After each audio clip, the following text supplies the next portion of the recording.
Amigos y amigas, muy buenos días. Qué gusto saludarles. Gracias a quienes están aquí en la sala de usos múltiples del Museo Regional de Chiapas de manera presencial. Y saludamos con mucho gusto y agrado a quienes nos siguen en este momento a través del portal de Facebook del Museo Regional de Chiapas. Muchas gracias por conectarse y atender esta conferencia que en verdad vamos a deleitarnos. Un sitio vecino a Bonampak, dos caobas disertada por el doctor Alejandro Tobalín Ahumada, a quien de entrada pido un fuerte aplauso, por favor.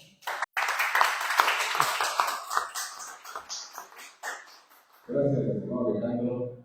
Nos congratula mucho que nos des esta conferencia, porque saben, con esta conferencia cerramos el ciclo que ha acompañado durante muchos meses a la exposición temporal Bonampak, una historia y construcción, que por cierto, pasado mañana, domingo, es el último día para que puedan visitarla aquí en el Museo Regional. Hemos tenido una exposición temporal muy exitosa, muy interesante, muchos niños y niñas que han venido a visitarla, muchos adultos también, que no han tenido oportunidad de ir a Bonampak, bueno, la han visitado. Así que el domingo cerramos la exposición y hoy con esta conferencia sobre dos caobas, este sitio vecino Bonampak, también cerramos. Y a mí me emociona particularmente, Alejandro, porque ellos nos brindaron, me refiero a los arqueólogos del Centro de Chiapas, nos brindaron la confianza para poder hacer esta exposición. Fue todo un reto que logramos gracias a un trabajo de equipo, todos coordinados. Bueno, esta mañana voy a presentar rápidamente, si me permite, la semblanza del doctor Alejandro Tobalín Ahumada, arqueólogo por la Escuela Nacional de Antropología e Historia, químico, farmacéutico, biólogo por la Facultad de Química de la UNAM, maestro de Historia entre la UNACH y la UNICACH, Autónoma de Ciencias y Artes del Estado, y doctorante en Ciencias Históricas por la Universidad de Ciencias y Artes de Chiapas. Fue químico en el Instituto Nacional de la Nutrición. En los 80s fue arqueólogo en el Centro Regional del Estado de México, del 87 al 88, y después, como tal, fungiendo en la Dirección de Arqueología del Instituto Mexiquense de la Cultura, hasta el 91. En 91 ingresa como profesor de investigación científicas del Centro de Chiapas, que actualmente tiene la categoría C. Se ha especializado en arqueología maya, especialmente de la cuenca del río Usumacinta.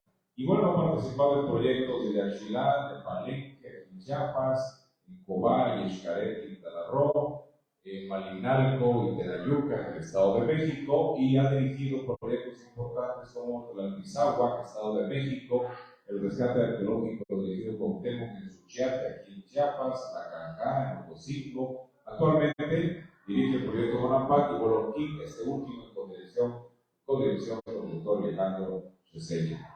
Ha elaborado guiones científicos también, museográficos, como este que me refiero de la exposición temporal, pero tiene muchos más en su haber aquí en el Centro de Chiapas del Museo.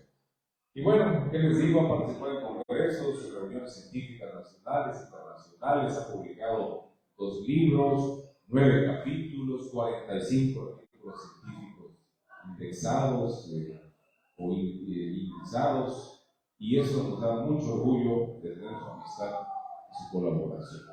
Bienvenido, doctor Tobalín, adelante. Pues muchas gracias, Valente. Yo agradezco mucho a tu persona, ¿no?, al museo, por pues, haber aceptado este proyecto de exposición sobre Bonampak, que tenía ya un buen número de años sin que lo pudiéramos exhibir en este espacio, ¿no? Igual la directora del Centro INA Chiapas. Bueno, ha sido un largo recorrido que costó mucho trabajo montar esta exposición, con el trabajo, como tú señalas, de un amplio equipo de gentes, ¿no? Tanto el guión museográfico, con la arqueóloga Julia Moscoso, museografía, diseño, etcétera. Un gran esfuerzo y creo que con buenos resultados. Ahora, esperemos que para la siguiente vez que volvamos a exhibir Bonampak tengamos nuevas cosas que platicarles. Pero bueno, me da mucho gusto también ser quien cierre este ciclo, ¿no? Después de estos 7 meses de exposición, con un tema que no tiene que ver directamente sobre Bonampak, pero que dentro del proyecto mismo, pues hicimos una serie de recorridos, no nada más en la inmediatez de la Acrópolis de Bonampak, sino bastante más afuera de este espacio, ¿no? Tratando de localizar sitios arqueológicos que habían sido ya reportados desde los años 40 y que durante muchas décadas habían vuelto a quedar perdidos en la selva. Bueno, el caso de Dos Caobas, pues es algo mucho más reciente y buena parte de la iniciativa para poder conocer este lugar y ante todo el principal motivo era la existencia de una interesante estela, una estela labrada ubicada en este sitio y se lo debemos a un compañero nuestro del instituto, custodio en la zona arqueológica de Bonampak, Pascual Vázquez Pérez, quien, oriundo de Frontera Corozal, pues se enteró de la existencia de esta estela, ¿no? Desde mucho tiempo atrás, de tal manera que en el año del 92, él hace un primer reporte, se entera de esta existencia, y hace un primer reporte al instituto, al que estaba encargado en ese tiempo de la dirección de la zona arqueológica de Palenque. Él fue a hacer una visita con Pascual Pérez Vázquez, ¿no? Y pues yo en esa época estaba laborando en Palenque, desarrollando mi proyecto de admisión al instituto en el grupo de los murciélagos, apoyado con los recursos del proyecto arqueológico Palenque a cargo de Arnoldo González, y Juan Antonio Ferrer, que era el encargado de la zona arqueológica, nos hizo el comentario, nos enseñó un dibujito, a su buen entender, unos garabatos, pero pues nos pareció muy interesante, una estela con las dos caras labradas, y decidimos ir a hacer una visita un domingo, pero pues por diversas circunstancias no se pudo realizar. Así que volvió a quedar un poquito en el olvido, no hubo ninguna acción.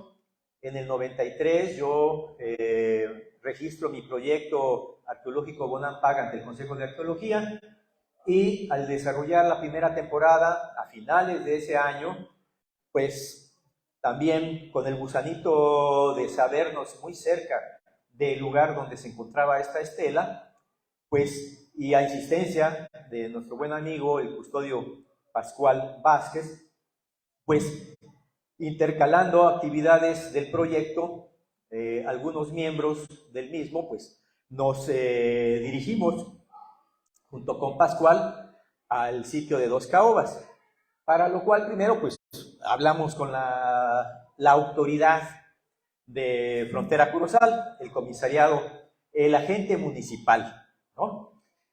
Estuvo bien, estuvo de acuerdo, que íbamos a hacer, pues a registrar, fotografiar, a tratar de dibujar y analizar las condiciones en cómo se encontraba esta estela y analizar la posibilidad de trasladarla a un lugar seguro, ¿no?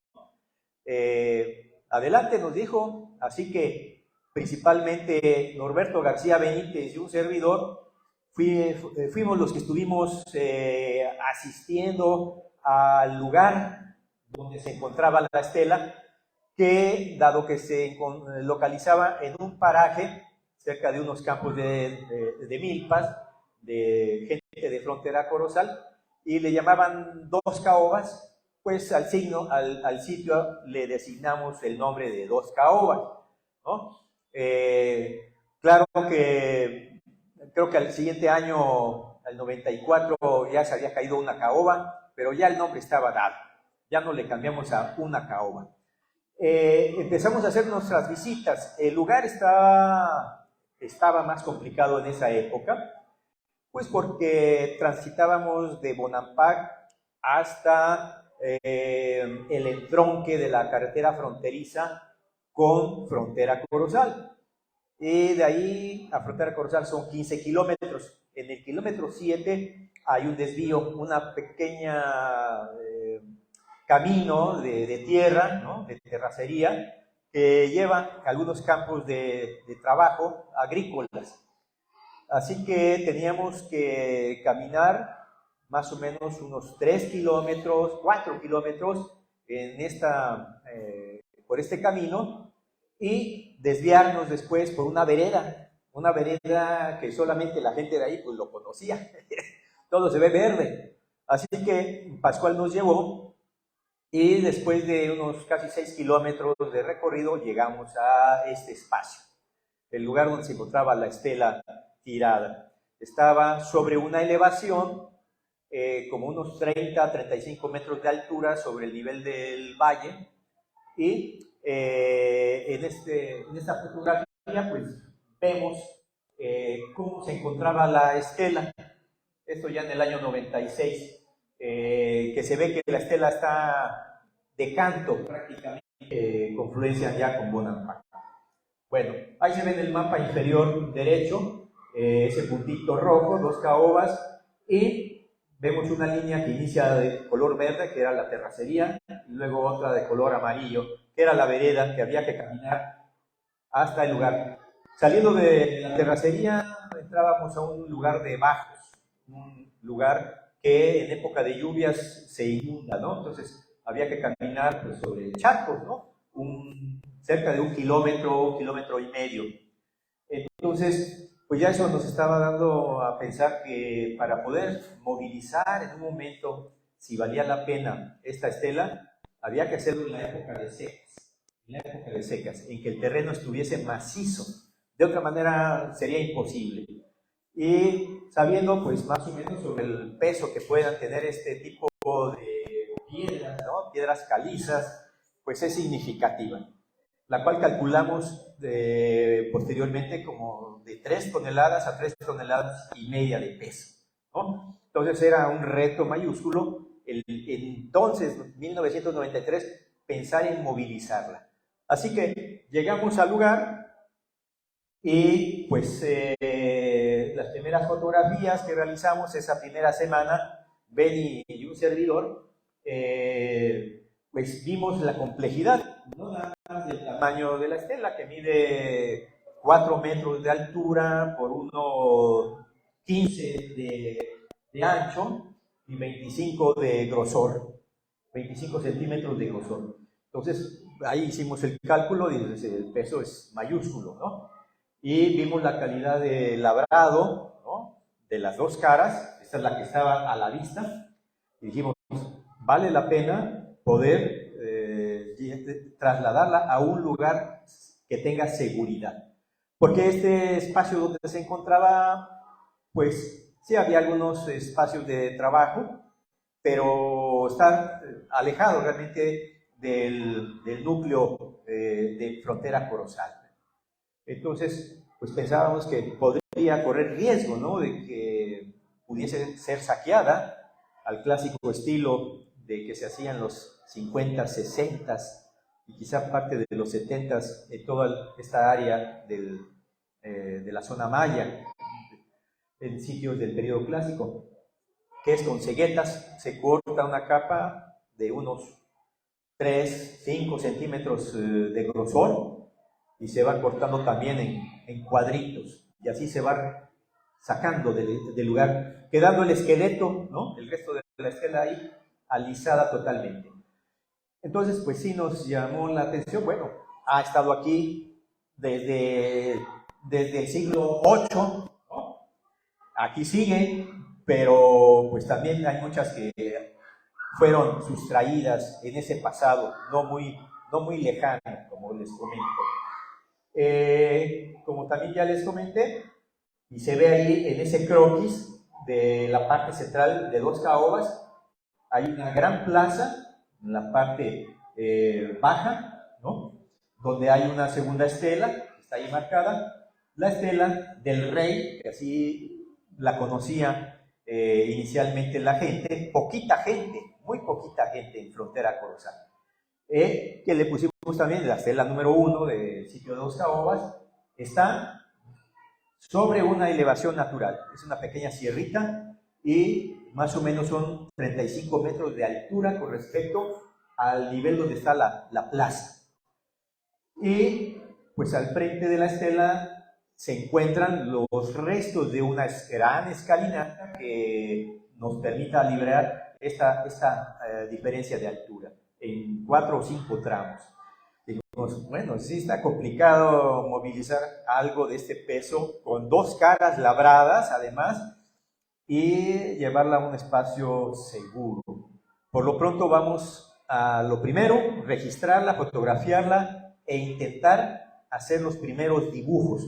Benny es un excelente artista plástico y además que era un superatleta todavía, ¿no? Pero más en esa época,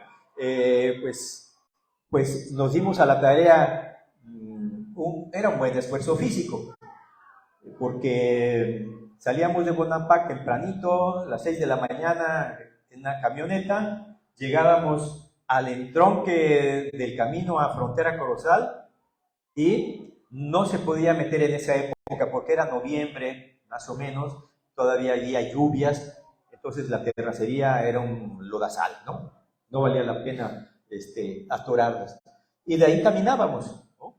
Ya con la primera visita de Pascual, más o menos aprendimos parte del camino, pero de cualquier manera sí, de repente nos perdíamos ya cuando entrábamos a la veredita alegre, ¿no? Con los grandes charcos. Así que estuvimos haciendo esta acción durante una semana, más o menos, ¿no? De hecho, como al cuarto día, nos pidieron las autoridades de Frontera asistir a una reunión para tratar el asunto de la estela, porque pues, generó obviamente un poco de prurito. ¿Qué queremos hacer? Y aunque Pascual Vázquez, pues él explicaba, pues no estaban satisfechos. Así que fuimos a la reunión en la casa comunal. Me sentaron en el banquillo de los acusados y pues, rodeado de todas las autoridades, y yo pues no hablo chol, desafortunadamente, pues lo bueno es que Pascual pues, estaba ahí a un lado, entonces nos iba traduciendo y explicamos cuál es la intención, que es un patrimonio arqueológico de la nación, obviamente para la gente de Frontera también lo es, y que era también muy necesario protegerla, y donde estaba se corrían riesgos. Y sí, salieron satisfechos de las explicaciones y consideraron que estaba bien intentar movilizar la estela, ¿no? Esa fue la primera intención. ¿Cómo? Eso era un tema que se tendría que determinar subsecuentemente. Regresábamos a Palenque, a Bonampak, y en esa época Bonampak pues, tampoco se podía ingresar 9 kilómetros, era un gran lodazal, así que salía uno de los amigos custodios con una trimoto que había y nos rescataba a Benny y a mí en el inicio de la entrada a Bonampak, como a las 5 de la tarde, que era la hora que llegábamos, y ya entrábamos al campamento y así todos los días. Ese día llegamos como a las 10 de la noche y ya no estaba el amigo custodio con la moto, así que eso es parte de otros temas que platicaremos en otros momentos. ¿Qué sucedió para entrar al campamento de Bonampak? Bueno, lo que sí también nos encontramos con circunstancias a veces muy complicadas, como el primer domingo, después de esos días que estuvimos Ben y yo yendo, haciendo estos registros, calculando estrategias, cómo movilizar esto, y ese domingo, como estábamos en temporada de campo en el proyecto Bonampak, pues teníamos trabajadores lacandones, obviamente teníamos un buen número de trabajadores que procedían de Frontera Corozal también, ¿no? Y otros tantos de Palenque, de los ejidos de López Mateos y El Naranjo. Entonces era una pequeña torre de Babel, pero todos se entendían bastante bien. Y estaban también muy motivados, querían conocer la dichosa estela. Así que el domingo, pues dijimos, el que guste, vaya. Nuestro operador de transporte, nuestro querido Gregorio Trujillo, pues con el camión de 3 toneladas se movilizaron. Yo me quedé para arreglar algunas cosas ahí en el sitio, en Bonampak, y los demás se fueron. Y al llegar allá, al inicio de del camino, entran caminando y ahí 30 metros adentro empiezan a ver escondidos atrás de los árboles mucha gente y con sus machetes. Entonces, por lo que me platican, estuvo bastante calurosa la situación. Más o menos como unos 30, 40 personas de Frontera Corozal, pues a confrontar a los que estaban llegando, que era el resto del equipo Bonampak, entre arqueólogos, Beni, etcétera, y otros como 10 o 15 compañeros trabajadores, lacandones la mayor parte y otros compañeros de Palenque, que pues, se quedaron todos así fríos y así muy amenazadores, y pues como era domingo, estaban pues bajo los efectos del alcohol, ¿no? Así que Pascual, que iba también, pues les habló en Chol, ¿no? Y pues así fuerte la situación explicando, porque los otros pensaban que a qué íbamos, que si nos íbamos a robar la dichosa estela, que por qué, y hasta que se les explicó que si sabían que era una estela, pues no, pues es una piedra así de tal tamaño y tiene una figura labrada. ¿Ustedes creen que con nuestros rollos de papel, lápices, vamos a poder mover algo así? No, pues no. Y como se confrontaron también con los compañeros lacandones, que ellos forman parte de la comunidad lacandona, y los lacandones entonces tenían la jetatura sobre la dirección comunal en la región, entonces como que eso aplacó también la sangre caliente de los compañeros de Frontera Corozal.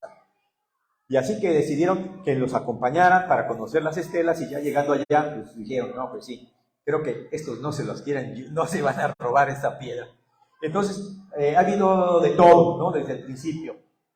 Y como vemos ahí, se menciona el San Balán II y las fechas en que él estuvo gobernando en Yaxchilán. Es uno de los gobernantes de Yaxchilán importantes. Como está cerca, pues obviamente se siente la presión de Yaxchilán sobre sitios satélites, como en este dos caobas. Vemos el otro lado, la piedra estaba inicialmente bastante recargada de un lado, de tal manera que se era muy complicado fotografiar y más aún intentar dibujar y sacar una calca con papel de China, ¿no? Pero pues hicimos los primeros trazos para también informar a mi propia autoridad, el director del Centro INA Chiapas en ese entonces, el arqueólogo Carlos Silva Ruatz, ¿no? Varios días bregábamos también con las travesuras de los amigos monos, ¿no? Los monos araña, pues nadie llegaba ahí de repente, entonces pues era su propiedad. Así que teníamos que estar muy atentos de que no nos cayeran unas bolitas negras del cielo, ¿no?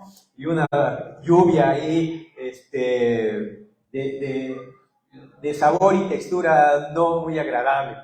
Sí, era una diversión para los monos, o aventarnos frutas desde arriba, mientras pues, estábamos haciendo el trabajo de la calca. Esto fue dentro del 93 hasta el 95. Cada vez que íbamos a la temporada de campo de Bonampak, regresábamos para entablar diálogo con las autoridades de Frontera Corozal, que primero que sí, quedamos que tenía que ser en época de secas, a la mera hora como que se arrepentían, que tenían temor de que esta estela se llevara a Tuxtla Gutiérrez o al Museo Nacional, a la Ciudad de México, y porque hablábamos de tratar de conseguir un helicóptero, de esos helicópteros tipo Puma, que tiene Pemex o la Comisión Federal, que podían levantar esta estela. Ya teníamos espacios más o menos determinados en la plaza donde podría aterrizar para traerla, para llevarla a Frontera Corozal. Pero pues aunque eso estaba por escrito, pues siempre había dudas. Así que se deshacía en las reuniones de asamblea entre ellos la decisión y se postergaba al siguiente año. En 1996 que regresamos, pues ya preocupados porque empezamos a ver daños que tenía la estela, pues empezó a haber como que más visita de gente al lugar y primero habían trazado los espacios entre jeroglífico y jeroglífico con un machete, ¿no? Se veía la rayita, pero ya en este 96 ya habían sido golpeados varios de los jeroglíficos y algunos detalles de la estela. Por lo que volvimos a hablar con la autoridad y sí se preocuparon, pero pues ya no pudieron organizarse ellos. Y así que quedamos que para el siguiente año lo podríamos realizar. Bueno, ya en el 97, afortunadamente, nuestro buen amigo Pascual Vázquez fue nombrado comisariado del subcomisariado de bienes comunales de Frontera Corozal. Entonces, siendo él la autoridad, pues eso facilitó enormemente todo. Él organizó un grupo como de 15 personas, un comité de la Comisión de Cultura para que nos ayudaran, llegado el momento, etc. Y pues en algún momento yo, en algún congreso internacional de mayistas, creo que fue en Chetumal, 94, por ahí, platiqué con un colega, buen amigo, muerto ya desafortunadamente, Mario Pérez Campa, que él trabajó muchos años también en Yaxchilán, y le platiqué de la estela. Ah, qué bueno, qué bueno. Y después ya nos enteramos que él platicó con un arqueólogo muy afamado, ya también falleció, de gran edad, hace 5 años, de 95 años. Ian Graham, británico, que él hizo toda su vida una serie de catálogos jeroglíficos de una gran cantidad de monumentos labrados de todo el área baja. O sea, mis respetos para Ian. Pero lo llevó a que viera la estela. Y pues eso significaba que muy seguramente pues lo iba a publicar. Entonces yo lo comenté con Pascual, digo, bien, desde la primera reunión que tuvimos allá en Frontera Corozal, en el 93, quedamos de acuerdo en que no íbamos a darle publicidad a la existencia de la estela para inhibir, ¿no?, la posible visita o el interés de gentes de intenciones, de malas intenciones. Y lo hemos cumplido, no hemos publicado nada. Entonces hay que tener cuidado y pues intentar que tampoco Graham vaya a publicarlo, porque pues no sé si lo vamos a lograr hacer en este 97. Así que hicieron este documento en la comunidad lacandona, dirigida a la directora general de Lina, donde exponían que se le pidiera a Graham que no publicara nada en dado caso, ¿no? Y que pues ellos tenían la intención de apoyarnos para sacar la estela. Bueno, la estela, las dos que sacamos, en este caso la llamada del rey, la que hemos estado comentando, estas son las dos caras de la estela, dibujos de Beni, y presentan a este gobernante, Itzambalán II, con una vestimenta guerrera, incluso con una vestimenta que recuerda a la deidad Akak o Chak, y que Itzambalán es retratado en diversas piedras, dinteles o estelas en el propio Yaxchilán, ¿no?, con esta indumentaria. Es una indumentaria de guerra, ¿no?, es una deidad de la guerra. Bueno, también algo significativo, aparte del hermoso labrado que nos presenta, ¿no?, en ambas caras, con su lanza, su escudo, ¿no?, es cierta información. En el lado 1 está tomando del cabello a un cautivo, muy posiblemente el que era el gobernante de dos caobas, que se denomina Sajal o Cajal en el ámbito de de la forma de gobierno por debajo de un gobernante más poderoso, que en este caso era el de Yaxchilán. Entonces, el que tiene la mano en alto como para aplacar al cautivo, debió ser el gobernante de dos caobas, bajo la tutela del de Yaxchilán. Y que de lo que se puede leer, porque los glifos muchos están muy deteriorados, se logra percibir que parte del nombre de este individuo era Ikmuy, ¿no? El del cautivo está muy deteriorado, los glifos no se sabe. También en la cara del lado 2, ahí lo que se puede mencionar es que se hace una referencia a que el padre de Itzanán Balam II, cuya genealogía viene en la parte baja, donde están parados de ambos lados, vienen ahí la mención de su padre, de su madre, ¿no? Y además menciona que el padre es el número 15 en la genealogía de los gobernantes de Yaxchilán, cosa que no se tenía ese dato. Se tenían conocimiento de 11 gobernantes tempranos de Yaxchilán. Y después, subsecuentemente, ya el papá de Itzanán Balam, ¿no?, que era Pájaro Jaguar III, luego seguía Itzanán Balam II, Pájaro Jaguar IV, Escudo Jaguar II, etc. Y no se sabía bien qué nivel tenían dentro de este largo linaje gobernante. Pero como entre el 11, que es del 500 después de Cristo, al papá, que es del 629 después de Cristo, había 100 años que no había una referencia. Entonces, la estela es interesante porque nos define que el papá de Itzanán es el número 15, él es el 16, y entre el 11 y el 15, esos tres lugares, pueden ingresarse otros gobernantes referentes de Yaxchilán, fuera de Yaxchilán, que son mencionados, como uno que está en Bonampak, en una de las piedras labradas, que podría corresponder a ese espacio desconocido todavía. Bueno, llegó ese año del 97, muy contentos, y entre el 19 de mayo y el 9 de junio, pues con el apoyo de Pascual Vázquez y ese comité de gentes de frontera, nos dimos a la tarea de sacar la pieza a la Casa Comunal de Frontera Corozal, ¿no? Parte del equipo de trabajo de Bonampak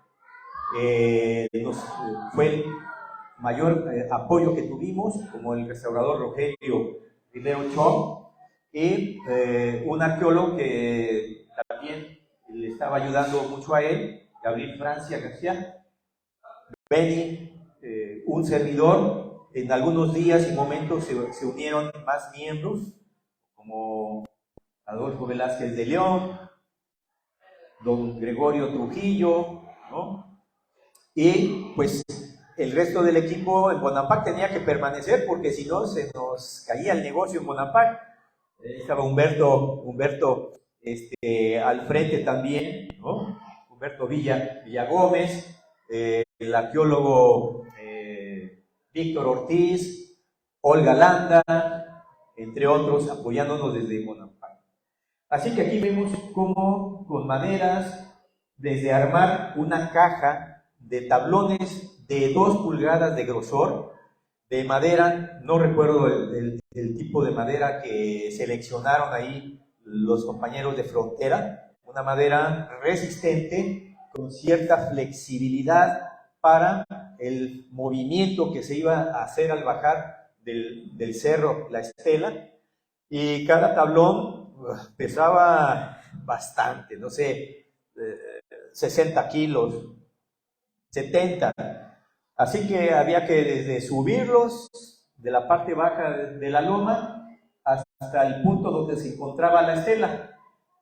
La estela estaba cerca de la orilla y de ahí venía la escalera. Así que en la parte de atrás de la estela había un pequeño terreno plano, que es donde se arma la caja con su tapa. Pascual logró también el apoyo de Comisión Federal que facilitaron unos polipastos, unos juegos de poleas y otros de gancho que se llaman Tilford, ¿no? Para manipular pesos grandes, ¿no? También consiguió a través de Nabolón, San Cristóbal, apoyo, una donación de 30 colchonetas, clavos de 5 pulgadas, para poder hacer la protección de la estela y clavar la gran caja. La caja acabó pesando cerca de 500 kilos, ¿no? Más los 3,5 de la estela, teníamos una carga de 4 toneladas que trasladar. Ahí vemos cómo se están haciendo los preparativos con un polipasto, ¿no? De madera, troncos rollizos de la región, para irla levantando del lugar donde cayó. La estela estaba parada hasta 1972, que es el último reporte que una señora de frontera que se dedicaba al corte de la palma chate, una chatera, hizo el comentario y desde allí se empezó a saber que existía. Pero como decía, muy poquita gente de frontera sabía de su existencia, pero estaba parada. Y ya para los principios de los 90 o mediados de los 80 se calcula que pues, gente saqueadora empezó a excavar en la base que sostenía la estela de un lado y del otro lado, lo perforó, de tal manera que en algún momento, con las lluvias, el paso de un año o dos, el mismo peso de la estela se asentó y se cayó, ¿no? De hecho, se rompió una esquina que se recuperó, estaba ahí en el mismo lugar. Bueno, vemos cómo ya se vuelve con las colchonetas, con alambre de acero para poderla sujetar, pernos, ¿no? O perritos, como se le dice, ¿no? De tuercas, para apretarla, irla levantando, apuntalarla, mover el tripié más hacia donde está la caja, volver a empezar a levantarla para que se deslizara un poquito, volver a mover el tripié otro poco, volver a levantar la estela un poquito más para jalarla hacia adelante y así poco a poco irla introduciendo en la caja. Vemos ahí cómo se va apuntalando, se mantenía momentáneamente con todos estos puntales, mientras el tripié se volvía a jalar encima de la caja para maniobrar y recostar uno de los lados sobre la caja. Ahí vemos del lado derecho a nuestro amigo Rogelio Rivero manipulando la polea, ¿no? Soltando y jalando, mientras los demás con puntales de madera van empujando la estela hacia el fondo. Y hay otro cable que no lo detectamos aquí claramente, que va a amarrarse a un árbol más atrás en ayuda al polipasto para jalar o aguantar. Finalmente logramos asentarla, ¿no? Y pues ya se empezó a proteger con otra serie de lonas, ponerle su tapa, clavarla y acercarla a la orilla de la pendiente. Ese día, todo el trámite del movimiento duramos 10 horas. 10 horas. Pues sí, era cansado, pero era más la alegría de ver que se estaba empezando ya a movilizar la estela. Ya estaba en su caja, ya era una ganancia. Ahí vemos arriba cómo coloqué los días, qué es lo que fuimos haciendo, ¿no? El día 4 de junio, pues era empezar a bajarla. Nosotros suponíamos que teníamos que sujetar la estela y colocar los cables de acero que vienen con las poleas amarradas de árboles en la parte de atrás, para que ir liberando un poquito y que bajara, ir liberando otro poquito y que siguiera bajando. Eso pensábamos. Pero nuestra sorpresa fue que no se movía la estela. A pesar de que la pendiente de la escalera, que es eso que está abajo de todas esas hojas, ¿no? Y maleza, son los restos de una escalera, tiene una pendiente de cerca de 45 grados, o sea, es bastante fuerte la pendiente. Así que tuvimos que cambiar la estrategia.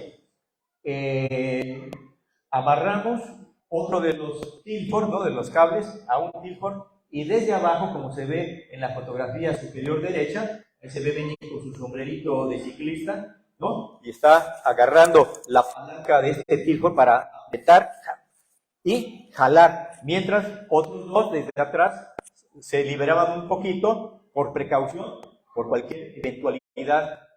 Y fue un trabajo del demonio, porque al principio como que los compañeros de frontera no estaban muy animosos, ¿no?, de meterse a una dinámica física tan fuerte.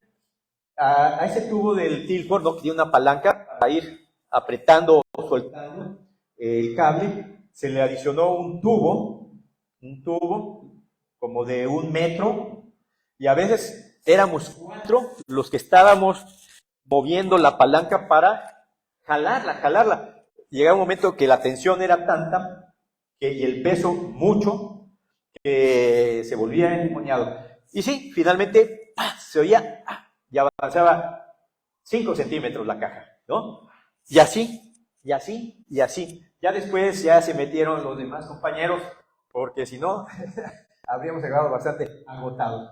Fueron cerca de 9 horas que tardamos en ir bajando la caja, aprovechando con palos rollizos donde se pudiera deslizar, y algunas de las tablas sobrantes que se hicieron para la caja, también para que ayudaran también a deslizarse, ¿no? El 5 pues ya nos faltaba cerca de 8 metros de altura, ¿no?, de la pendiente, para llegar a la parte plana que ya se había cortado con la gente de frontera, que es donde iba a llegar el tractor de la comunidad para montar sobre ella una especie de templete, ¿no?, de base o angarilla con la estela, y que ya el tractor la sacara hasta la carretera, ¿no?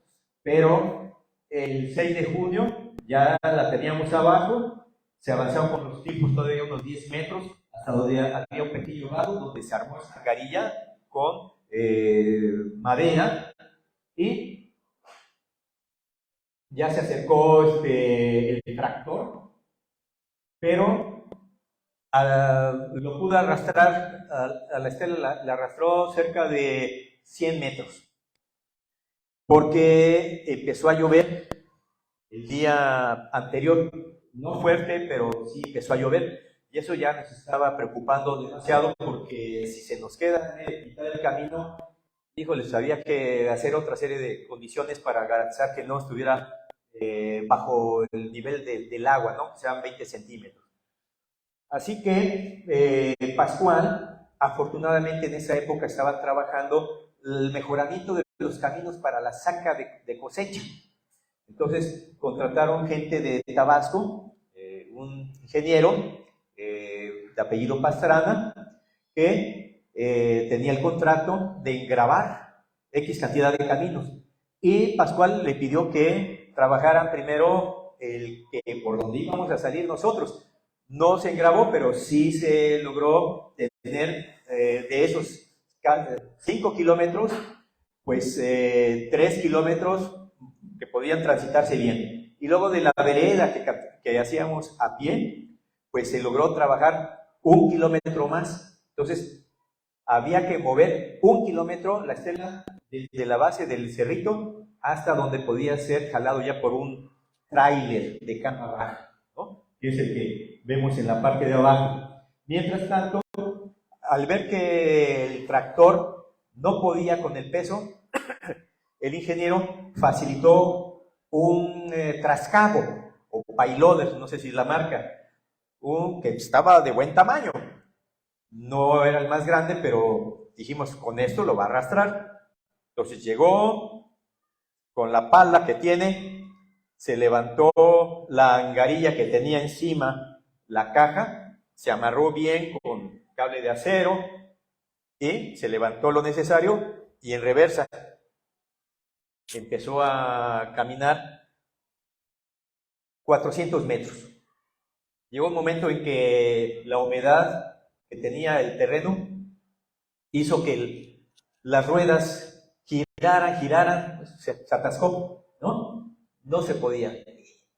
Y entre todos los compañeros de frontera y los del equipo de Bonampak, ahí con palancas, pasando los palos rollizos que se iban pasando, quedaban atrás, liberados, se agarraban, se ponían al frente, y así, hasta el momento en que ya no se pudo. Entonces vino el papá de los payloaders, y afortunadamente también el ingeniero se vio muy amable, muy comprensivo, y se puso la camiseta, y vino uno grandote, ¿no? El más grande. Y dijimos, este sí, con este va a llegar hasta donde entra el vehículo, ¿no? El tráiler. Pues se amarró bien, levantó la cajita de un lado y empezó a arrastrarla. Avanzó 450 metros y volvió a pasar lo mismo. Yo no sé, es el colmo, estamos a 50 metros de llegar al tráiler. Entonces ya con el ingeniero y sus habilidades de trabajo en condiciones de este tipo, pues dijo, pues vamos a jalarlo, voy a meter hacia atrás lo que se puede el tráiler sin que se atasque. Amarramos un cable de acero al trascabo por la parte de atrás, ¿no? Y con el arranque del tráiler veamos si lo logramos sacar. Había una zona encharcada como de 30 metros, pero afortunadamente se sacó, ¿no? Ya llegado al punto de tierra firme, dijo, ahora hay que levantar la caja, colocarla encima de la cama baja del tráiler. ¿Cómo se va a hacer? Pues traigamos el tripié, armemos un tripié con el polipasto otra vez. Dice el ingeniero, no. Con los dos payloaders, con las cubetas de los dos payloaders, agarramos uno de un lado, un costado, y el otro del otro costado, y los podemos levantar para que entre en reversa el tráiler y ya se deposite encima. Será, pero es que es muy delicado, o sea, mire, la piedra labrado. No, esto es pan comido para nosotros.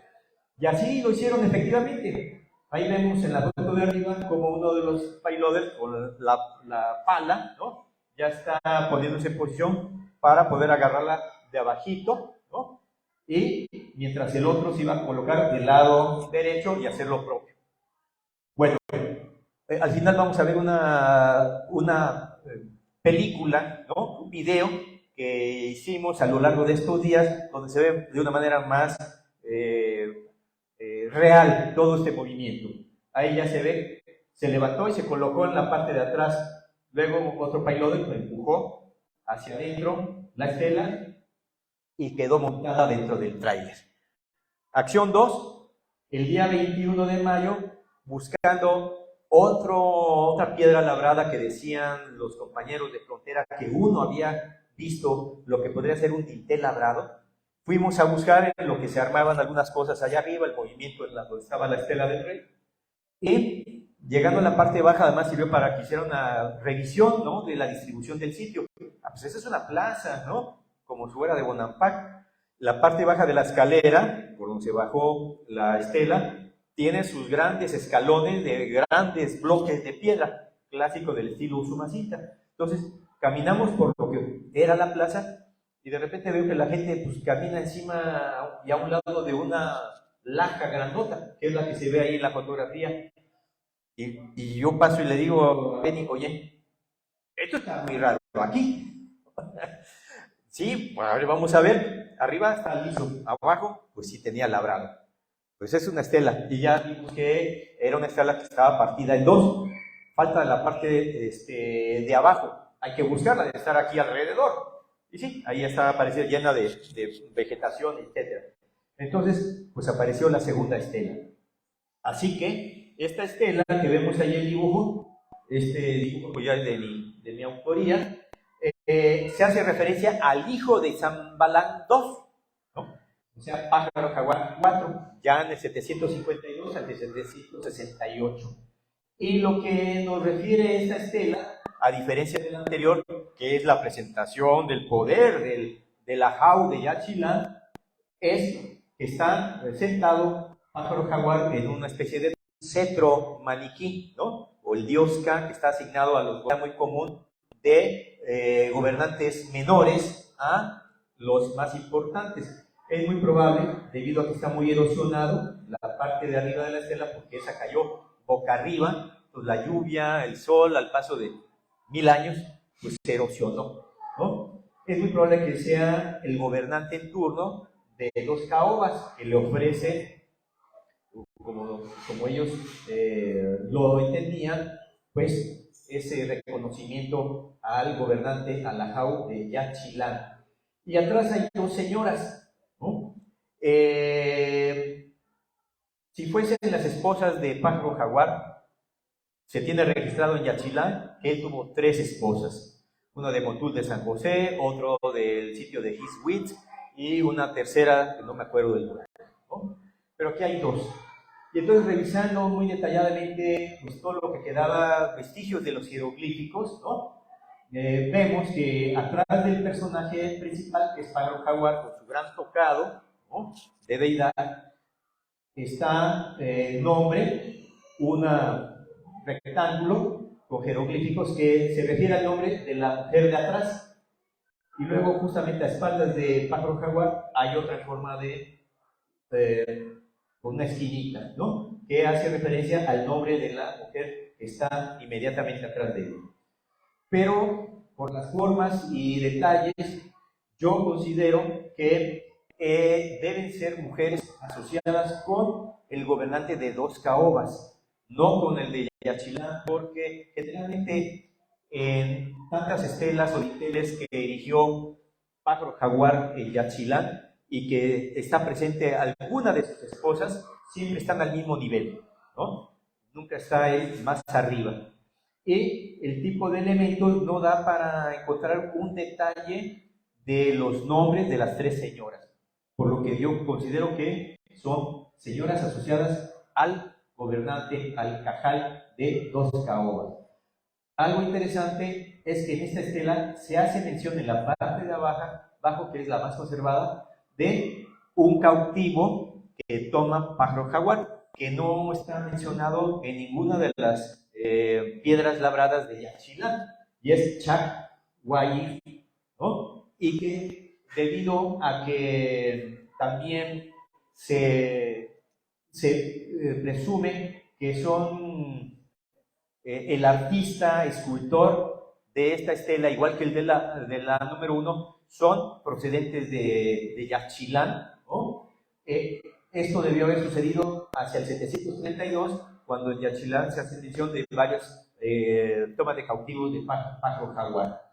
También aquí ostenta un título poco común para Pájaro Jaguar, que es el Ak-Yash Chopat, que está registrado en una estela, en un dintel, que el dintel es el cerramiento de las entradas de un edificio maya, ¿no? El número 3 del denominado sitio R, que no está ubicado, no se sabe dónde está, pero hay material labrado con jeroglíficos que hacen referencia a ese potencial lugar no identificado. Bueno, algo interesante también, viendo el mapa, es, ahí dice edificio 1, en el lado derecho del mapa, que es el único edificio de bóveda maya que pudimos registrar al hacer el recorrido, más o menos unas 15 hectáreas de patios y plazas con basamentos rodeándolos en diferentes niveles que se comunican entre sí, entre 2 colinas o 2 sierritas. En una está la estela 1, en la de frente no se pudo recorrer, ¿no? Pero en esa parte angosta del valle está todo el sitio, ¿no? Va rodeando ambas sierritas. Entonces, todo eso se recorrió, está derrumbado, está colapsado. Y lo que pudimos observar es que no encontramos vestigios de los dinteles de las 3 entradas, ¿no? Aunque está derrumbado, había espacio para poderlo determinar. Así que no sé si el sitio R tenga que ver con 2 caobas o no. pero sí es curioso que se mencione en eso que está en una colección privada el mismo título que aquí se tiene. Ahí vemos a los compañeros de frontera muy contentos, ¿no? Porque íbamos por una y salimos con 2 estelas, ¿no? Y vemos cómo se encontró la parte que cayó boca abajo, y la parte inferior y la parte superior ya la volteamos. Se empezó a hacer los dibujos, registro fotográfico, y el 8 de junio, aprovechando la salida de la primera estela, también con uno de los trascabos, en una angarilla, también de madera, bien protegida con tablas gruesas, todos los cantos y la parte de arriba, se sacó, aprovechando también el tractor de la comunidad, a esta parte de la estela, la mitad inferior de la estela número 2, ¿no? Ahí veíamos preocupados, que es cuando se atascaron ya en el punto final. Esa parte de la estela 2 se colocó también al frente de la estela 1, sobre el tráiler, la cama baja del tráiler, y ya todos muy contentos. Encima las estelas, quedó la mitad inferior de la estela 2 todavía en el sitio, y hubo que regresar por ella al día siguiente. Y ahí vemos ya la salida, todos muy contentos. Se llevó al auditorio comunal de Frontera Corozal. El día 8 de junio, a las 10 de la noche, concluimos el trabajo iniciado a las 8:30 de la mañana. Cuando llegamos, se tardó 2 horas en llegar el tráiler de la salida de la terracería ya para llegar a Frontera Corozal, recorrer 9 kilómetros, salió a las 5, llegó a las 7. A las 7, todo eso era un mundo de gente, calculamos entre 500 a 600 gentes de la comunidad, pues estaban pues muy interesadas. No se ve movimiento de este tipo muy a menudo en muchos lugares, así estaban muy expectantes. Así que cuando llegó el tráiler, pues era una fiesta y algarabía, y tuvimos que esperar que llegaran los 2 trascabos, 1 hora más tarde, y empezó el movimiento. El problema es que el año anterior, la casa comunal, el auditorio comunal, la entrada era más ancha, tenía como 2 metros de ancho, 2.20, y tuvieron recursos al final del año anterior y lo remozaron, y entonces hicieron una puerta chiquita. Es decir, no contábamos con eso, pero quedó de 1.50. Así que la caja tenía 1.30 de ancho, cabía, pero manipulada la entrada, se amarró, y desde adentro del auditorio, cerca de unas 60 personas, con 2 cables, empezaron a ayudar también. Se regresó, y con uno de los payloaders se jaló hasta el punto de la terracería, cercana a 2 caobas, donde pudo entrar un camión de 3 toneladas de la comunidad, y ya se montó encima y se llevó también al auditorio comunal. Entonces, sí, fue una gran algarabía, y no es común el poder tener el reto de movilizar una estela de esas características muy a menudo. La anterior que se intentó movilizar procede de Yaxchilán, no recuerdo el número de la estela, también tiene las 2 caras labradas, y eso fue en los 60s, cuando se inauguró el Museo Nacional de Antropología, y se estaba seleccionando algunas piezas significativas para el marco de la inauguración. Entre ellas era esta estela de Yaxchilán, que se bajó de uno de los edificios de la plaza, y por lancha, ¿no?, amarradas, se llevó hasta una hacienda que se llama Filadelfia. Todavía no se fundaba Frontera Corozal, eso fue en el 75, esto fue en el 64 más o menos.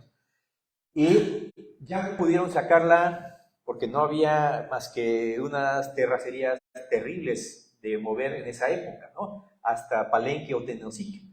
Quedó ahí cerca de 10 años, hasta que Roberto García Moll, encargado del proyecto Yaxchilán, determinó volverlo a regresar al sitio de Yaxchilán. Y ahora está en exhibición al fondo de la gran plaza de Yaxchilán. y fue la única estela en la región con esas características que se intentó mover. Tuvimos buena fortuna, un excelente trabajo de equipo con la gente del lugar, que además no se vieron decepcionados de que la pieza no se iba a ir lejos, sino quedó dentro de la propia comunidad. Se aprovechó los días subsecuentes para hacer fotografías más adecuadas, sin la molestia de los amigos monos arañas y todo eso que hacen, y sacar una nueva calca de una de las dos caras de la estela. El día que se metió la estela, la gente no se quería ir hasta querer ver la estela, por lo que tuvimos que levantar la tapa y que vieran por lo menos una de las dos caras.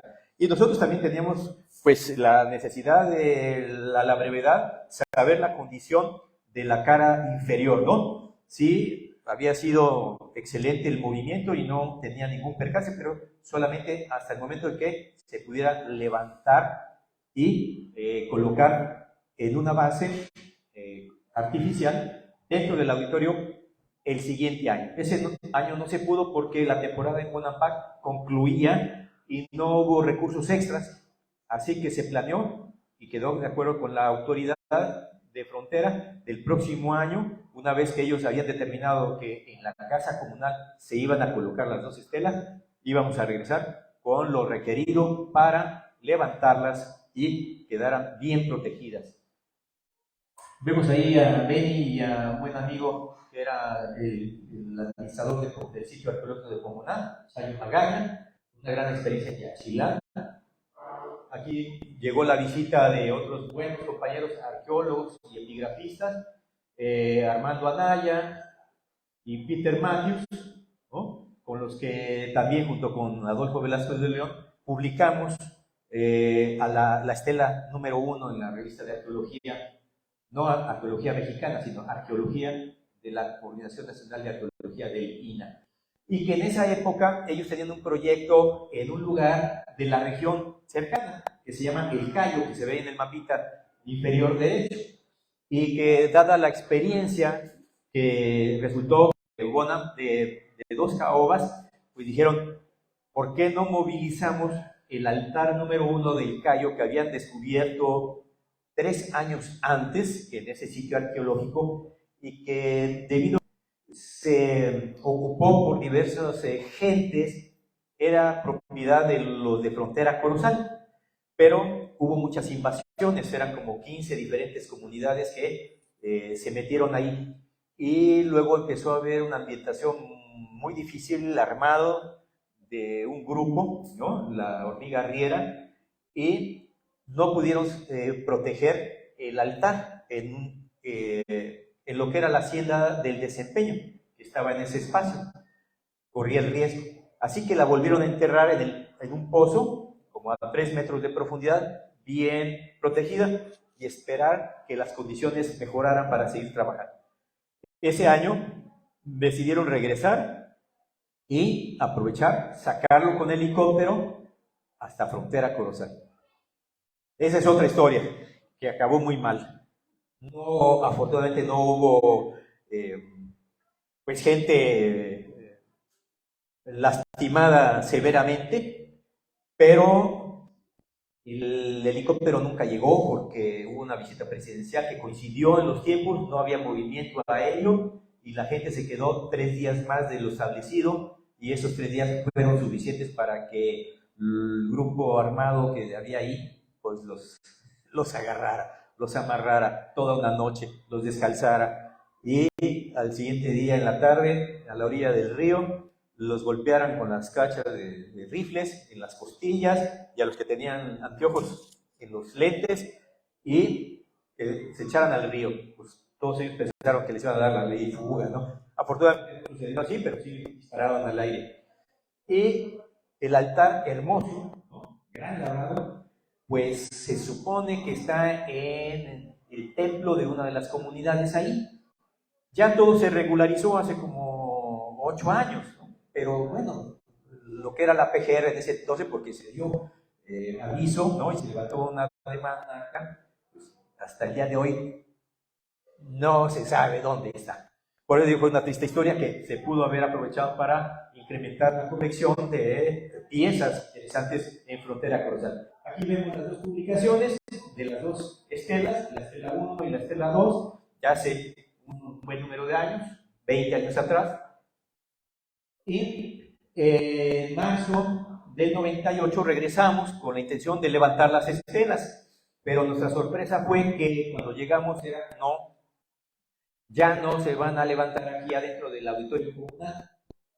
Cambió el comisariado y hubo asamblea y llegó gente de Coneculta de esa época, Mario Vence de presidente, y les prometió que iban a hacer un museo arqueológico. Y entonces la gente pues pensó que ya no era necesario que se metieran ahí, mejor en el nuevo museo. Incluso determinaron el terreno donde se iba a realizar, que es este que estoy señalando. Ahí donde está el Tamarindo y estos montones de tierra. En esta parte es el terreno que había donado la comunidad. Y que quizá el próximo año, o sea el 99 o el 2000, lo iban a construir. A un lado estaba la Casa de la Cultura que manejaba Nábulo, que no sabemos por qué adentro tenían dos réplicas que había mandado hacer el proyecto Yaxchilán en los 90s y que fueron obsequiadas a la comunidad, ¿no? Como parte de esa buena relación. Ahí estaban en manos de los compañeros de Nábulo. Entonces, pues, querían que los sacáramos las estelas y las levantáramos aquí, afuera. Es que no hay nada ahí. No, es que le vamos a poner un techito de guano y una reja. Bueno, tiene que haber una firma de quién se responsabiliza. Hay todo un trámite. Porque, perdón, pero las piedras vuelan, ¿no? ¿Quién va a estar vigilando que a alguien no se le ocurra aventar algo? O alguien que venga bebido vaya a meterse con su machete a golpear. ¿Quién? Pues dijeron, no, pues nadie. Entonces se sometió en una asamblea extraordinaria y pues se decidió que lo mejor era que se mantuviera dentro del auditorio por lo pronto hasta que se tuviese el nuevo museo, que fue lo más afortunado. Lo único que sí, también explicamos que era mejor que volvieras a tapar la estela porque cada reunión que se hacía dentro del auditorio, pues la gente se sentaba ahí, tomaba su refresco, fumaba o prendía una vela, entonces estaba ensuciado. Entonces lo entendieron y tapamos. Fuimos en esa ocasión un pequeño equipo, ¿no? El restaurador del Centro INA, don Jorge Acuña, el museógrafo del museo, el arquitecto Anza, ¿no? Benny para variar, y yo, don Goyo, con la manejada del vehículo. Y pues le hicimos unas cajitas a la estela número 2 también, compramos madera, nos las dieron al doble del precio, nos dieron cara de turistas, pero quedó protegido. Inicialmente dijeron que era posible si no se construía el otro. Finalmente, pues aquí está el trabajo que hicimos, armando las tapas, sellando nuevamente la estela del rey, armando cajas para la estela número 2 y pues finalmente todo quedó protegido para que pues, no se lastimaran, no se sobaran, erosionaran con la gente. Finalmente en el 2002 se inaugura el museo comunitario que se empezó a construir, se concluyó en el periodo anterior, en el 2000. Y en el 2002 se hace la inauguración y se pasan las estelas de la casa comunal al nuevo museo que está ubicado ya cerca del embarcadero, ¿no? Y bueno, por algunas circunstancias no nos invitaron a nosotros a participar, nomás nos citaron a alguna primera reunión y nos batearon, ¿no? Triste que nuestra propia autoridad del centro regional en esa época nos votaran y la directora del museo era una compañera restauradora que pues, también expresó que no teníamos nada que hacer ahí los arqueólogos, ¿no? Y decíamos, ¿cómo no? Pues, primero, evaluar cómo está la otra cara. Segundo, tomar fotografías ya en la tranquilidad de un espacio cerrado, hacer una buena calca para hacer un buen dibujo, por lo menos, ¿no? Y por otro, bueno, el esfuerzo lo hicimos un gran equipo donde estuvimos todos nosotros. Creo que merecemos pues que por lo menos se nos permita participar. Ahí participó también el arquitecto Freli Corso para ayudar a la estrategia de cómo levantarlas dentro del lugar. El lugar es un área muy húmeda, que todos dijimos, es que se les va a hundir, necesita un relleno especial, y sí, se hundió al inicio, la primera estela tuvieron que volverla a quitar, cimentar bien, levantar. Finalmente, ahí está la fotografía de lo que es actualmente este museo. Tiene muy poca visita, porque los prestadores de servicios turísticos no les interesa gastar más tiempo. Meten a la gente a Yaxchilán en la lancha, salen, comen y se van. Entonces, pues, tiene muy poca visita. Les invito a que en la primera oportunidad que tengan, váyanlas a ver. Es muy llamativo ver este tipo de material arqueológico. Ya los restauradores, a cargo de la restauradora Aide Urea, se encargaron de todo el trabajo de la limpieza, restauración, pegar el cachito que salía, estaba roto en la parte superior, ¿no? Pegar la estela 2. La gente de Frontera, cuando inauguró el museo, tuvieron a bien honrarnos con esa placa donde colocan a todos los que participamos, ¿no? En esa época. Esa ya no existe, porque ya se hizo una nueva adecuación hace unos 4 años y ya se está quedando en el olvido. Para la nueva generación no sabe cómo llegaron las piedras ahí, ¿no? A veces ni siquiera los compañeros de Lina saben cómo llegaron ahí. Es algo gracioso, pero sucede, ¿no? Y con eso termino la presentación. Abusando de su amabilidad, veamos el video que muy amablemente editó nuestra buena amiga Blanca Moreno del Museo Regional. Muchas gracias.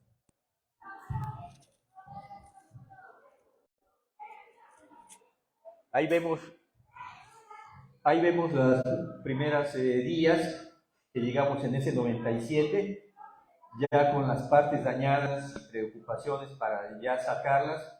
Vemos parte de los compañeros del Comité de Cultura que organizó Pascual Vázquez, ¿no? Entonces empezamos a hacer un buen registro, todavía con estos videos VHS compactos, ¿no? Vemos ahí las partes rotas, ¿no? Entonces decíamos, no, si se queda aquí otro año y otro año, no sabemos que, si no se lo roban, al menos va a empezar a estar muy deteriorado.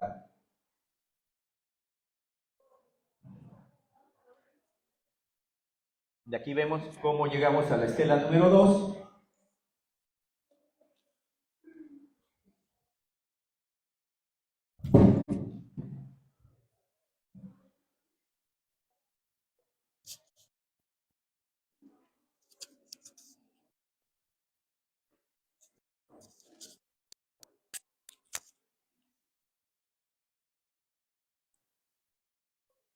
Se ve el entorno, la plaza principal, donde está la estela 2.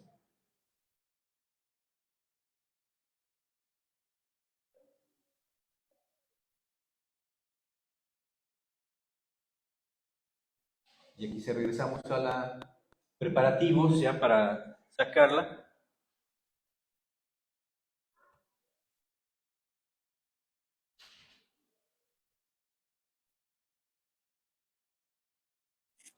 Por alguna razón no podemos escuchar el sonido ambiental original, pero bueno, aquí vemos nuevamente ya la caja elaborada, preparando a mover con el polipasto, lo que ya les narré,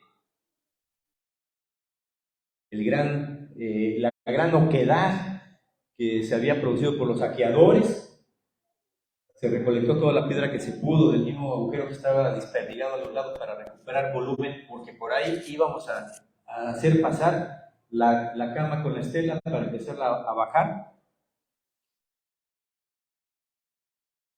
Ahí vemos parte de los movimientos, planificando dónde amarrarla, cómo hacer la estrategia, los puntales.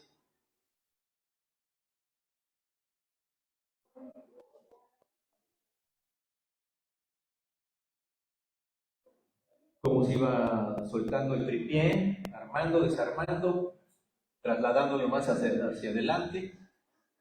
mientras quedaba en vilo la estela, bien apuntalada.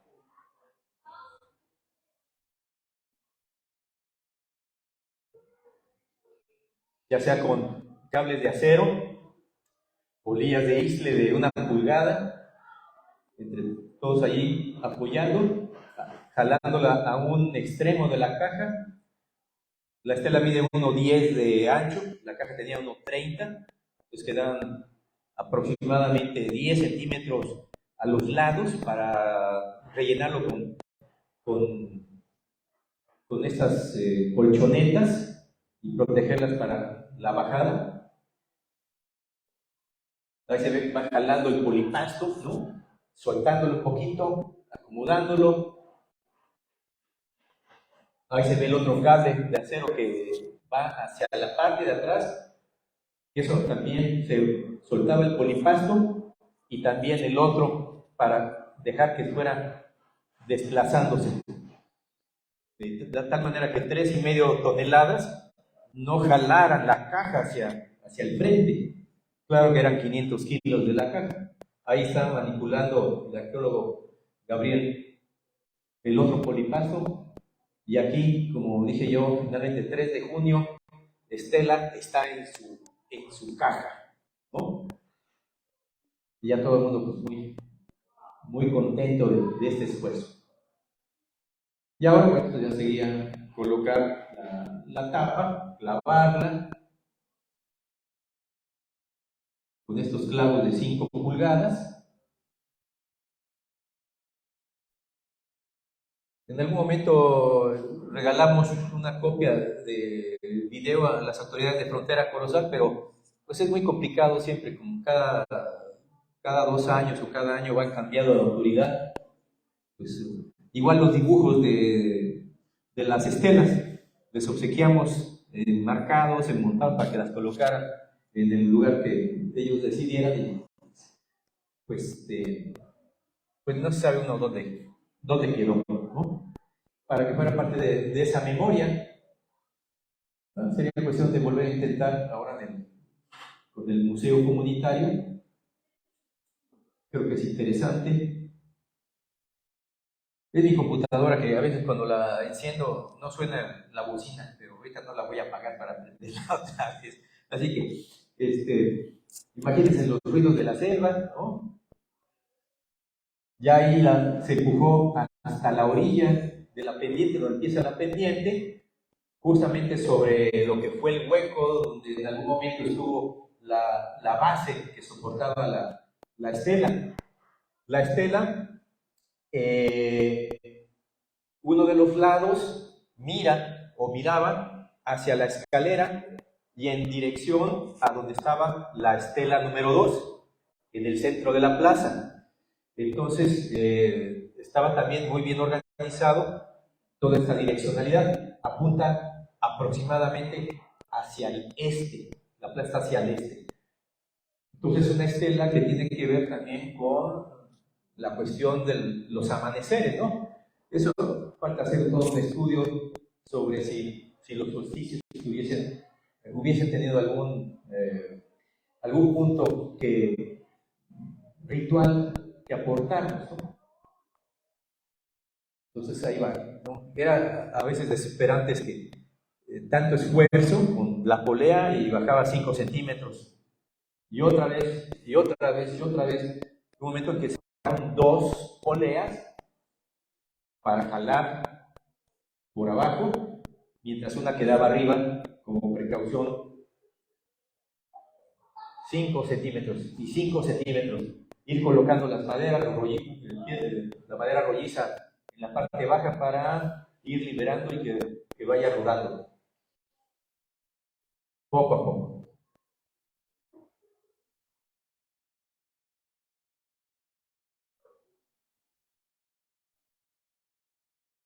Y así con los puntales tratado de levantar en puntos donde alguna piedra o algún tronco, pedacito de tronco atoraba la caja. Y además darle dirección para irla bajando para el rumbo adecuado hasta la parte baja, que es donde iban a poder entrar el tractor de la comunidad.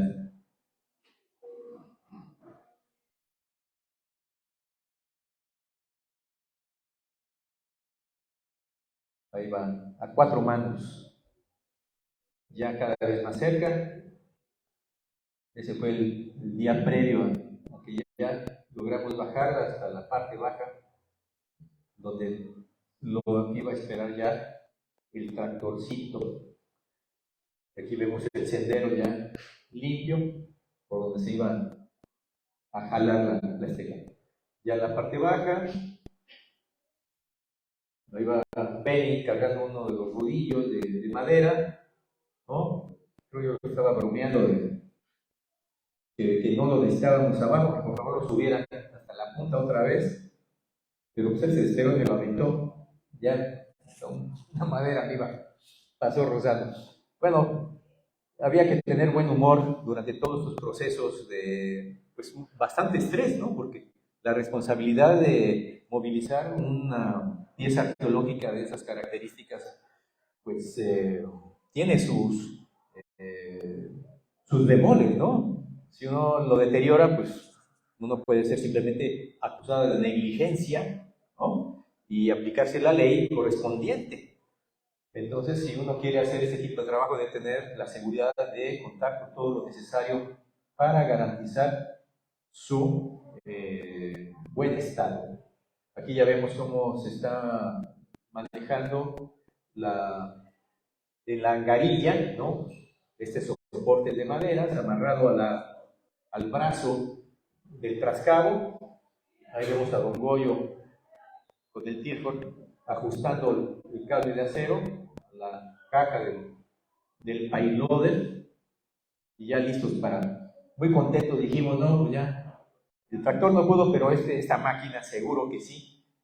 Con esta la llevamos hasta donde está el vehículo, el tráiler con su cama baja.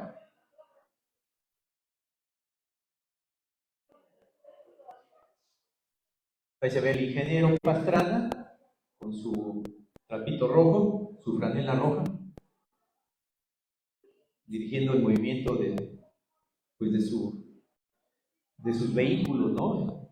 Conocimiento del manejo de pesos. De no haber contado con este apoyo, pues hubiese sido muy complicado ya en esa época, porque el piso estaba húmedo. No anegado, pero húmedo como para poder meter un vehículo hasta esta parte.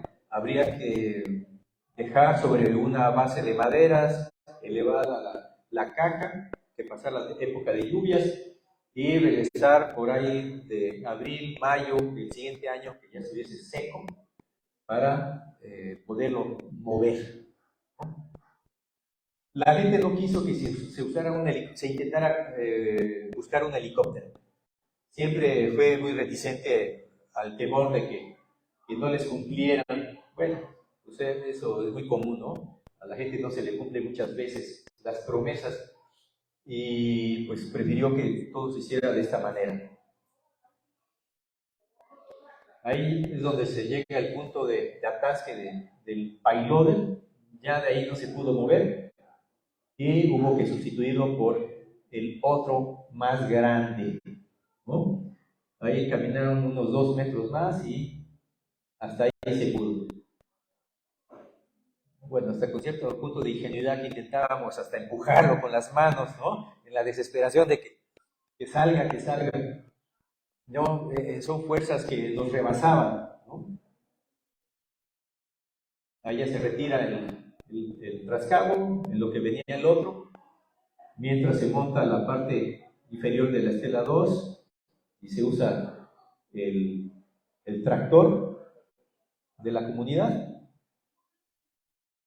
Viene el otro trascabo, ya se amarró bien en su cubeta, ya iban todos los vehículos unos empujándolos a los otros hasta llegar a este área de 30 metros que era un gran lodazal. Llegó el punto que no se pudo ya mover.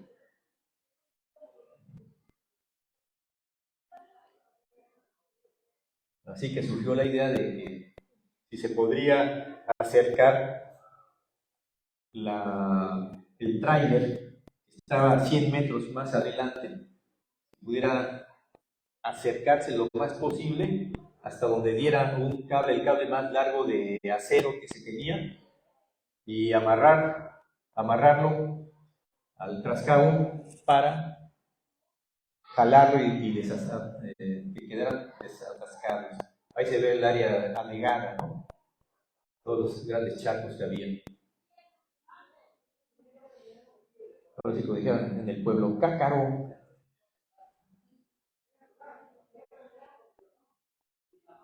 Finalmente se llega a suelo firme,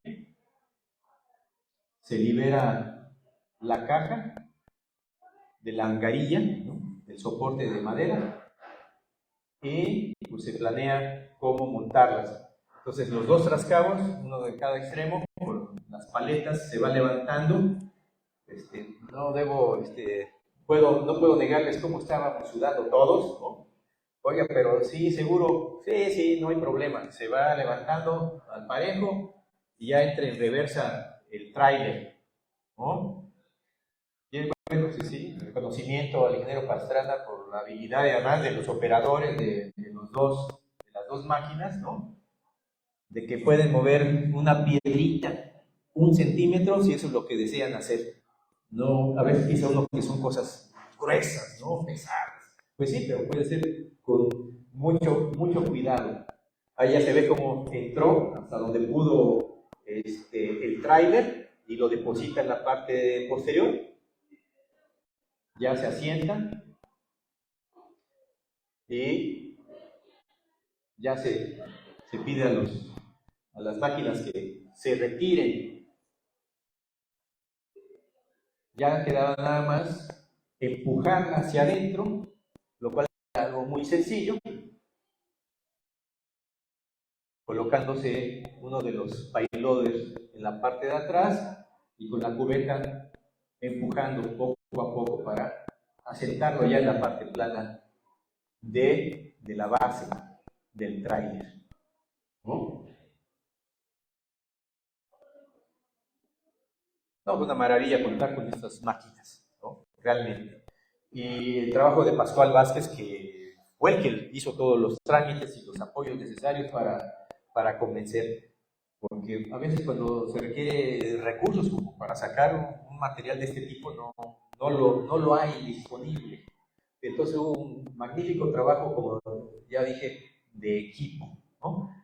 Ahí se va a colocar en la parte delantera de la otra estela, la mitad de la estela 2, ¿no?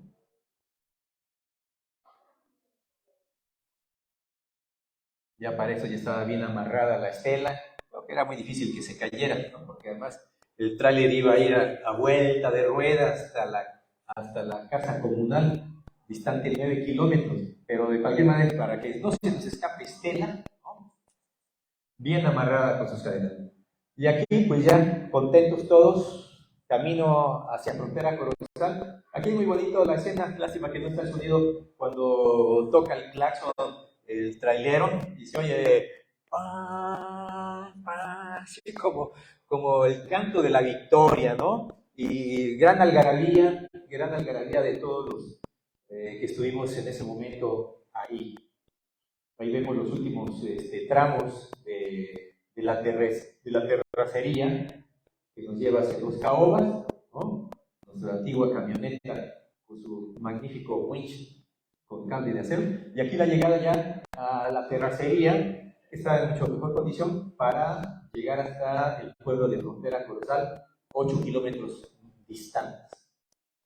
Y aquí tardó dos horas en llegar, iba a pasito, el tráiler hasta la casa comunal. Y aquí en el pueblo, pues ya está toda la gente ahí en la placita esperando. Se metió de reversa el tráiler, se colocó de tal manera que cuando llegaran los dos trascabos pudieran maniobrar para bajarlo del vehículo, ¿no? Aquí vemos la entrada, ahí está Pascual con su paliacate. Y esa es la entradita que es bueno. Si ya bajamos de 35 metros de altura a la estela, qué nos dura meterla por este lugar. Y ya no tenemos más fotos de cómo la gente, los 60 personas adentro, jalando todos al unísono, la estela magnífica.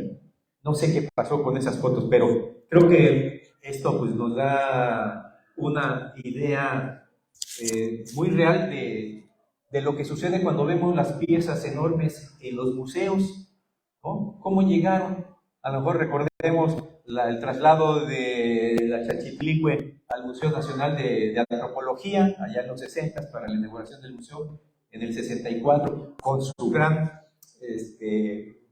su tráiler, ¿no? Y arriba la gran pieza, ¿no? Bien amarrada.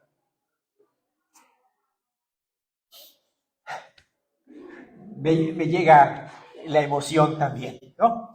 Bueno, pues yo les agradezco mucho su atención, a todos los que participamos, también por su esfuerzo, y pues es una aportación más de todos, pueblo, profesionales, para la preservación de este patrimonio nacional, y que pues ahora los compañeros de Frontera Corozal pues tienen su disfrute. Pues muchas gracias. Y si hay alguna pregunta o comentario, con todo gusto.